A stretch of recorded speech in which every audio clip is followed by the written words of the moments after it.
Willkommen bei Deutsch Doppel. Heute sprechen wir über einfache Gespräche im Alltag. Abonniert uns und stellt die Glocke an, damit ihr keine Folge verpasst. Ich finde, ein Thema, das im Alltag oft auftaucht, ist das Wetter. Es ist immer ein guter Gesprächseinstieg. Absolut. Jeder hat eine Meinung dazu, ob es zu kalt, zu warm oder zu regnerisch ist. Und es ändert sich ständig, was das Gespräch interessant hält. Ein weiteres häufiges Thema ist die Arbeit. Viele Menschen sprechen gerne darüber, was sie den ganzen Tag machen oder wie es im Büro läuft. Stimmt. Und oft kommt dabei auch die Frage nach dem Feierabend auf. Was machst du heute nach der Arbeit? Ist ein Klassiker. Genau. Ein anderes Thema, das oft vorkommt, sind Reisen. Wohin geht die nächste Reise? Oder warst du schon mal in? Sind beliebte Fragen. Ja, besonders jetzt, wo Reisen wieder einfacher wird. Es gibt immer etwas Neues zu entdecken oder zu planen, was spannende Gespräche ermöglicht. Auch das Thema Essen kommt oft vor. Was hast du heute gegessen? Oder kennst du ein gutes Rezept? Sind einfache Fragen, die zu langen Gesprächen führen können. Richtig. Und das Schöne ist, dass man dabei auch neue Ideen bekommt, was man selbst mal ausprobieren könnte. Dann gibt es noch das Thema Familie. Viele Leute sprechen gerne über ihre Kinder oder Eltern. Das verbindet, weil viele ähnliche Erfahrungen haben. Ja, und es gibt immer etwas zu erzählen, sei es ein lustiges Erlebnis oder etwas, das Sie gelernt haben. Ein weiteres Thema, das oft vorkommt, ist Sport. Egal, ob man selbst aktiv ist oder nur zuschaut, Sport bietet immer Gesprächsstoff. Besonders wenn gerade große Ereignisse anstehen. Da fiebert man gemeinsam mit und hat immer etwas zum Diskutieren. Auch Gesundheit ist ein Thema, das oft vorkommt. Viele Leute sprechen darüber, wie sie sich fit halten oder welche neuen Tipps sie ausprobiert haben. Ja, das ist wichtig, vor allem wenn man sich gegenseitig motivieren kann, gesünder zu leben. Ein oft unterschätztes Thema ist auch das Wohnen. Viele Menschen teilen gerne Tipps zur Einrichtung oder Renovierung ihrer Wohnungen.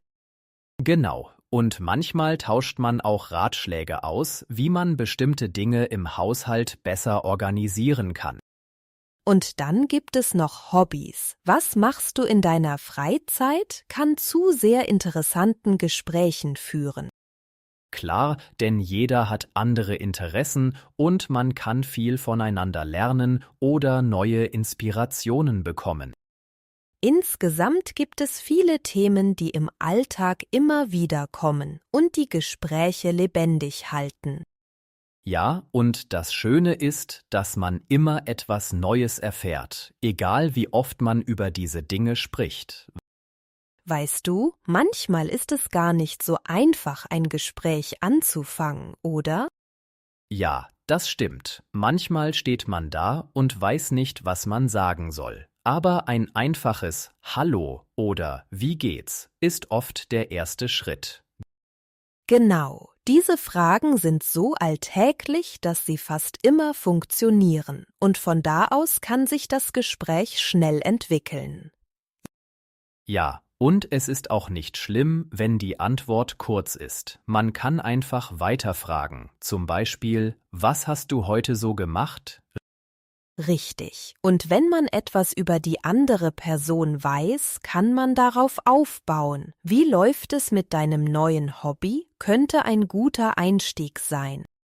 Oder man spricht über etwas Aktuelles. Hast du die Nachrichten heute Morgen gesehen? Kann auch ein interessantes Gespräch eröffnen.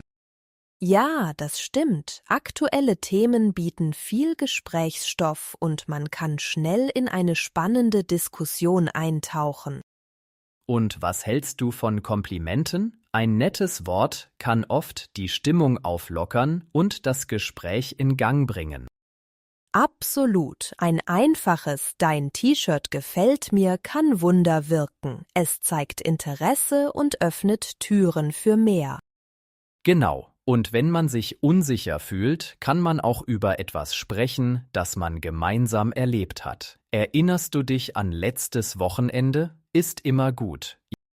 Ja, gemeinsame Erlebnisse verbinden und helfen, das Gespräch natürlicher zu gestalten, und man kann leicht darauf aufbauen. Und wenn man keine gemeinsamen Erlebnisse hat, kann man auch einfach sagen, was einem gerade durch den Kopf geht. Ich habe gerade an den Sommer gedacht. Was machst du am liebsten bei gutem Wetter? Das ist eine gute Idee. Solche Fragen sind offen und laden dazu ein, mehr zu erzählen. Manchmal hilft es auch, einfach etwas zu kommentieren, was gerade passiert. Der Kaffee hier riecht gut, findest du nicht? Bringt oft ein Lächeln. Ja, das ist ein entspannter Einstieg, und von da aus kann man leicht weiterreden.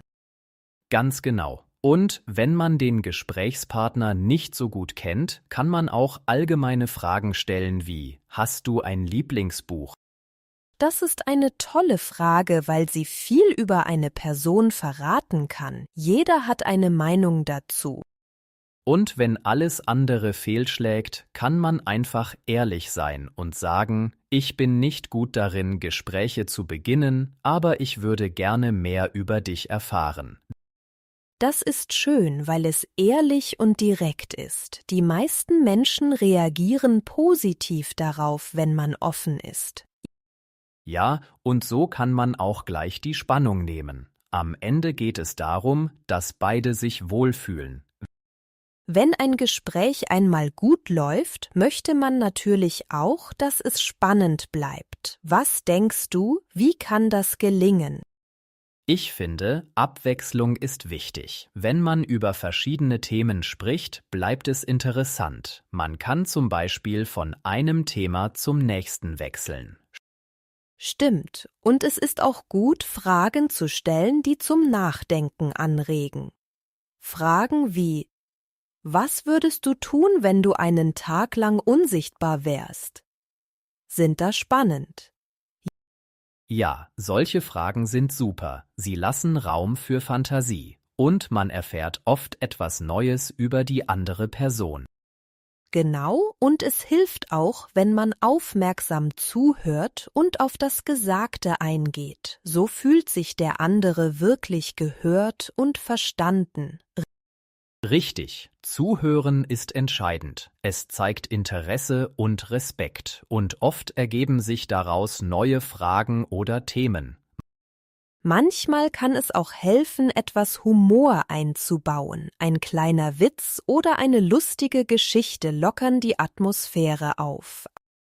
Absolut, Lachen verbindet, und es kann helfen, eine entspannte Stimmung zu schaffen, in der sich beide wohlfühlen. Aber was ist, wenn das Gespräch ins Stocken gerät? Hast du da einen Tipp? Manchmal kann es helfen, eine kurze Pause zu machen und dann ein neues Thema anzusprechen. Was hältst du von Reisen? Ist immer gut. Ja, Reisen ist ein tolles Thema. Fast jeder hat dazu etwas zu sagen, sei es eine Erfahrung oder ein Traumziel. Und wenn man merkt, dass ein Thema nicht so gut ankommt, sollte man nicht zögern, das Thema zu wechseln. Flexibilität ist wichtig. Genau, es muss nicht immer tiefgründig sein. Manchmal reicht ein lockeres Gespräch über Hobbys oder den letzten Film. Oder man spricht über etwas Aktuelles oder Allgemeines. Hast du schon von diesem neuen Restaurant gehört? Kann neugierig machen. Das funktioniert gut, und es ist auch eine Möglichkeit, persönliche Interessen zu teilen oder neue zu entdecken. Ja, und man kann auch ein bisschen über sich selbst erzählen, ohne zu viel zu reden. Das schafft eine gute Balance. Das stimmt, man sollte darauf achten, dass beide genug Raum haben zu sprechen und ihre Gedanken zu teilen. Und wenn man merkt, dass der andere nicht mehr so interessiert wirkt, kann man fragen: Gibt es etwas, worüber du gerne sprechen möchtest? Das zeigt, dass man offen ist und das Gespräch aktiv mitgestalten möchte. Es fördert den Austausch. Ja, und am Ende geht es darum, dass beide sich wohlfühlen und Spaß haben. Wenn man das im Kopf behält, bleibt das Gespräch lebendig. Manchmal ist es gar nicht so einfach, entspannt und spontan zu sprechen. Hast du da vielleicht einen Tipp, wie man lockerer wird? Klar, ein guter Anfang ist, sich nicht zu viele Gedanken über Fehler zu machen. Es ist okay, nicht perfekt zu sein. Jeder macht mal Fehler. Das stimmt. Und oft hilft es auch, einfach tief durchzuatmen und sich zu entspannen. So kann man den Druck etwas loslassen. Genau, und es ist hilfreich, einfach mal loszureden, ohne zu lange nachzudenken. Man kann mit einfachen Sätzen anfangen und dann weitermachen. Ja, und wenn man einmal in den Fluss kommt, geht es oft ganz von allein. Wichtig ist, dass man sich selbst vertraut. Und es ist auch gut, sich daran zu erinnern, dass das Gegenüber meist gar nicht so kritisch ist, wie man denkt. Die meisten sind verständnisvoll. Absolut, die meisten hören interessiert zu und freuen sich über das Gespräch. Das macht es einfacher, sich wohlzufühlen. Ein weiterer Tipp ist, sich mit Themen zu beschäftigen, die einen interessieren. Dann hat man automatisch mehr zu sagen. Das macht Sinn. Wenn man über etwas spricht, das einen begeistert, wirkt man automatisch lebendiger und selbstsicherer. Und wenn man mal nicht weiter weiß, kann man einfach nachfragen. Wie siehst du das? Ist eine gute Möglichkeit, das Gespräch zu vertiefen.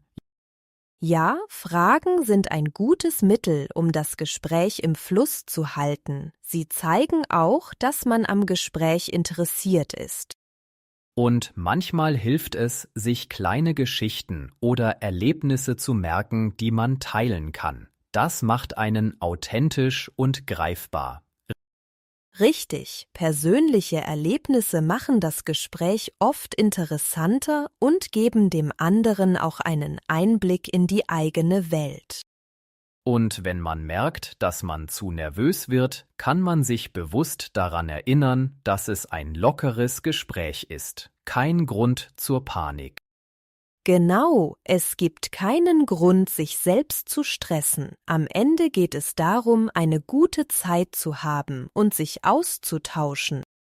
Und wenn man sich auf das Gespräch einlässt, merkt man oft, dass man mehr zu sagen hat, als man denkt. Es entwickelt sich dann ganz natürlich. Das ist ein guter Punkt. Spontanität kommt oft von selbst, wenn man offen bleibt und sich auf das Gespräch einlässt. Und man sollte sich nicht scheuen, auch mal Pausen zuzulassen. Sie geben Raum zum Nachdenken und sind ganz normal. Ja, Pausen können sogar helfen, die eigenen Gedanken zu ordnen. Sie sind keine Unterbrechung, sondern Teil des Gesprächs. Genau, und oft merkt man, dass der Gesprächspartner es genauso sieht. Es ist ein Miteinander, kein Wettkampf. Und das Wichtigste ist, das Ganze mit Leichtigkeit zu nehmen. Die Freude am Gespräch sollte im Vordergrund stehen. Das war's für heute. Danke, dass ihr dabei wart. Es war schön, mit euch zu reden. Wir freuen uns auf eure Kommentare. Schreibt uns ein Wort aus dem Podcast, das euch gefallen hat. Ja, wir sind gespannt auf eure Rückmeldungen. Vergesst nicht, uns ein Like zu geben und unseren Kanal zu abonnieren. Macht die Glocke an, damit ihr keine Folge verpasst. Bis zum nächsten Mal. Das Gespräch. Das Gespräch lief gestern Abend wirklich gut. Wir hatten ein langes und interessantes Gespräch. Die Abwechslung. Abwechslung ist wichtig in unserem Alltag. Mit etwas Abwechslung bleibt alles spannender. Die Fantasie. Kinder haben oft eine lebendige Fantasie. Seine Fantasie kennt keine Grenzen.